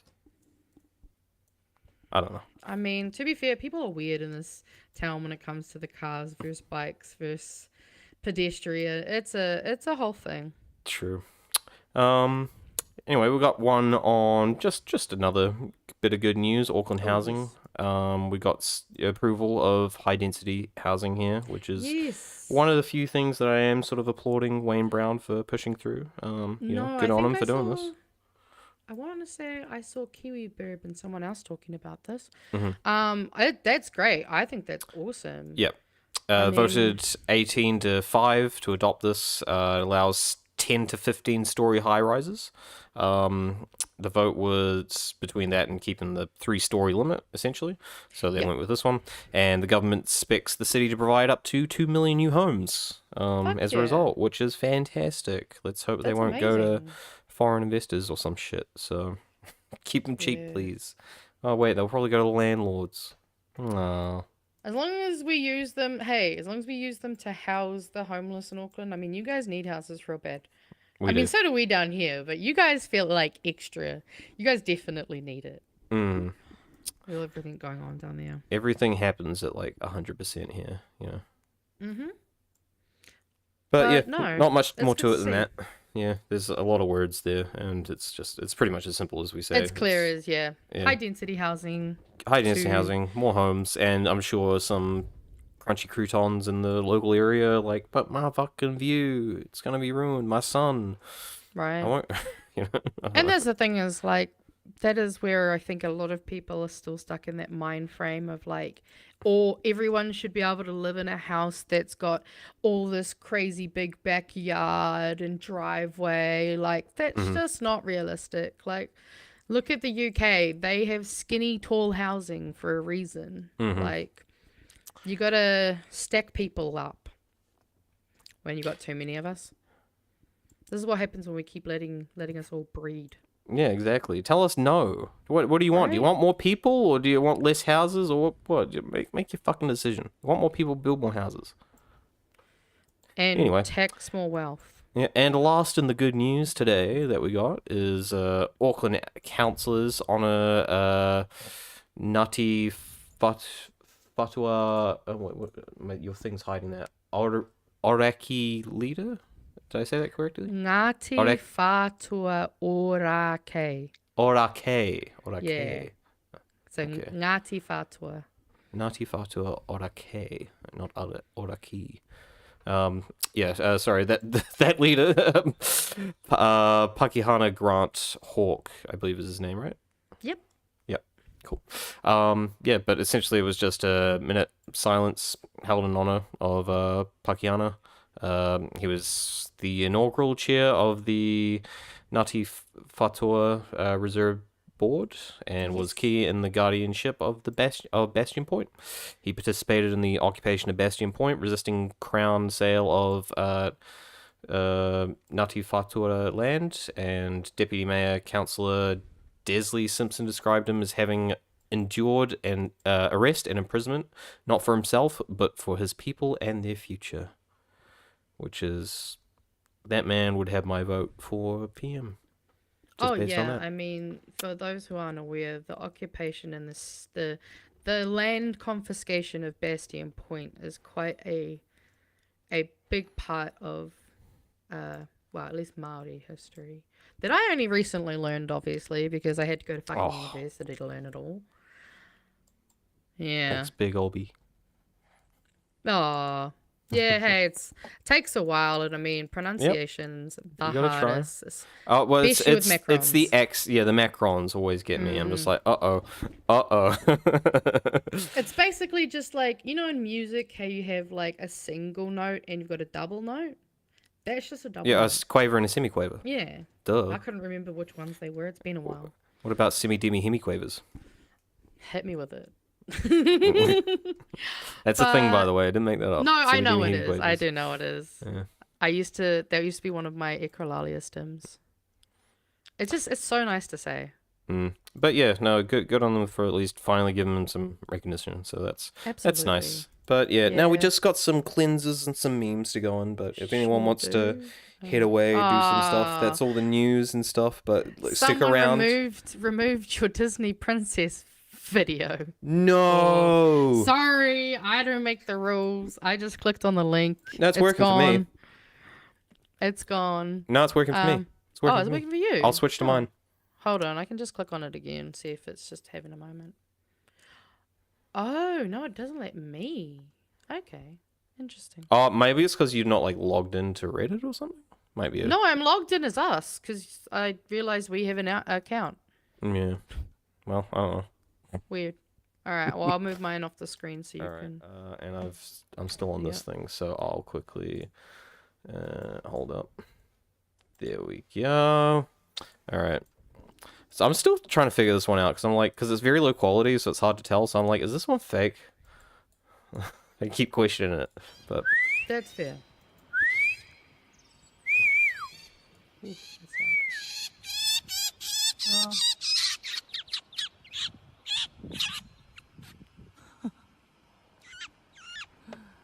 Yeah, it is hard. The low res does make it look like it could, very low resolution. Could be fake, but I just thought it was neat anyway. But that wasn't the cutest thing I found today. I thought this thing was.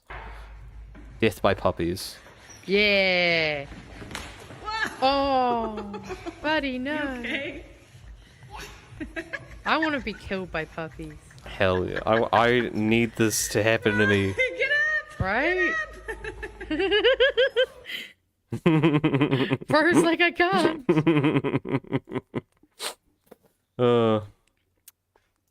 Also, we got this delivery man who goes viral for taking selfies with every dog he meets along the route. Cute. Here's some of his best photos. Oh. Love me a corgi. Oh my god, that dog's tongue. Oh, also, I love this one. Apparently, assuming this story's true, this guy gets revenge because he hasn't been paid. Just starts destroying all these trucks. Get it, player? I know.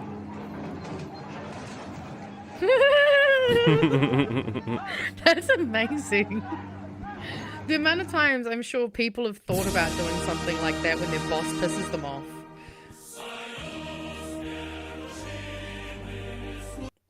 Anyway. And here's our last little cleanser today. I just thought this was cute too.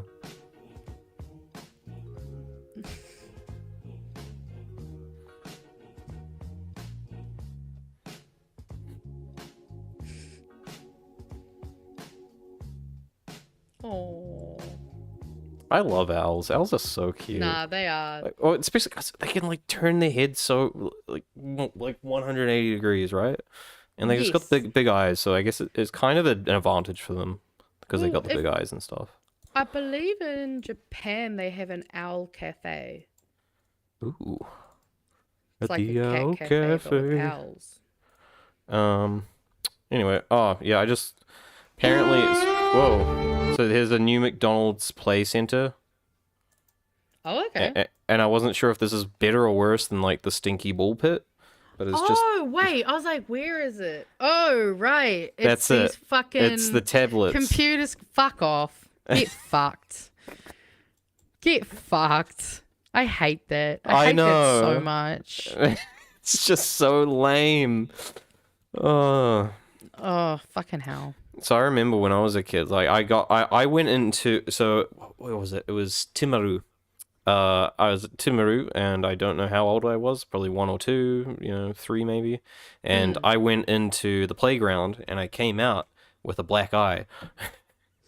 And my sister, who's like 3 years older than me, so she was probably like 5 or 6 at the time, apparently, according to Mum, went on the hunt looking for whoever the hell beat me up. And I was like, damn, that's not only funny, but that's like the nicest thing I think my sister's ever done for me, is gone on a hunt for another child. Was that when you knew your sister did love you? Yeah, I think so. Deep down, I was like, yeah, all right, I'll accept that. Here, that's fucking loud. This is Zionist in English versus Hebrew. One of my closest friends who's not Jewish. And just out of nowhere, not expecting to say this, what came out of my mouth was, will you hide me? Like, if it comes to that, will you hide me and my family?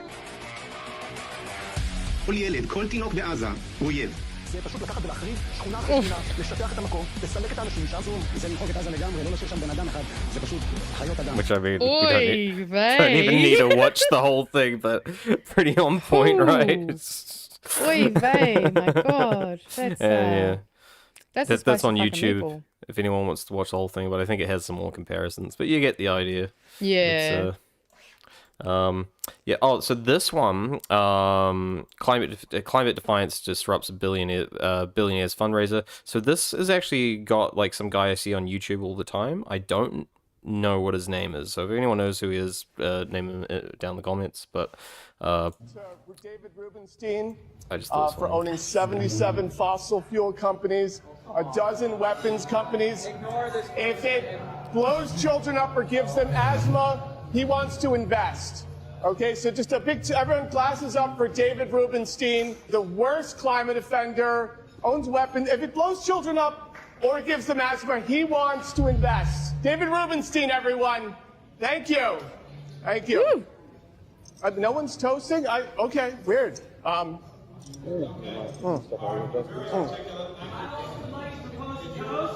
think it is great that there is bipartisan consensus not only on the genocide in Gaza, but what's happening in Alaska right now. The Willow Project is going to ruin the planet, financed by yours truly, David Rubenstein, everybody. I love it when they have multiple people. That's fucking amazing. For all of us. Your children are not going to be able to grow up because of what you're doing here today. Governor Westmore, you campaigned on climate justice and being Maryland's first black Just governor. keeps going. You are easing climate regulations and DDoS attack. Yeah, basically it's a DDoS attack in like I love real that time. IRL.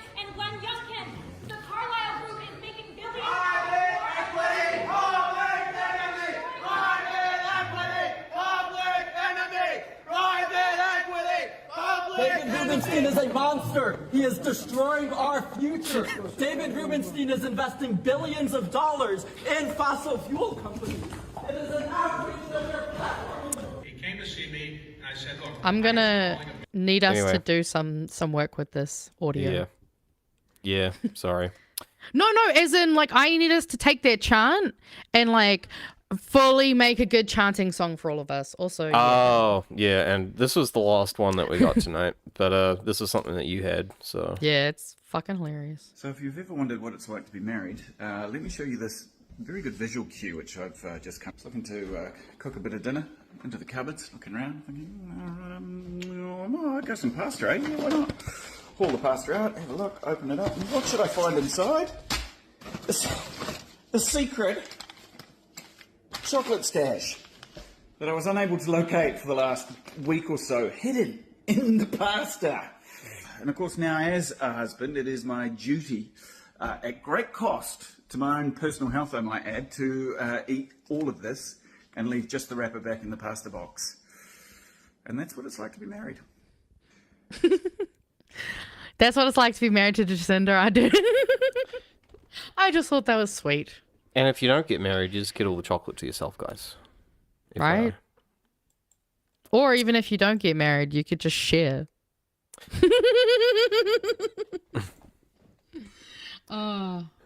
Anyway, we've got about 2 minutes before BHN starts, so we better wrap up.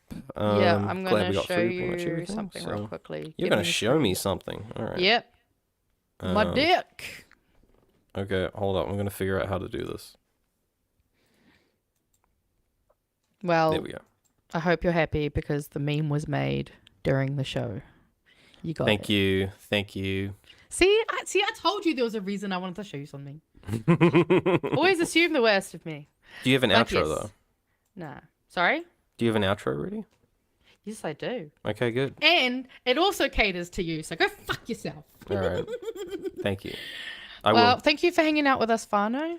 Yep. Sorry I wasn't more awake and more prepared and everything was a disaster, but it still went It was well not a disaster, despite and of you that. had too much prepared. Yeah, I did. Well, you know, that's going to be most of the time. I think from now on, I'm going to have too much prepared. That's what he said. But I'll try not to wake up at 4 a.m. Good idea. I think will Good be idea. advice for the future. Right? Oh. Well, hopefully this Whoa. gets you excited. See, I told you. I catered it to you. But yeah. I guess we'll see you guys all in the BHN chat. And otherwise, All right. just see you Ta-ta, all. guys.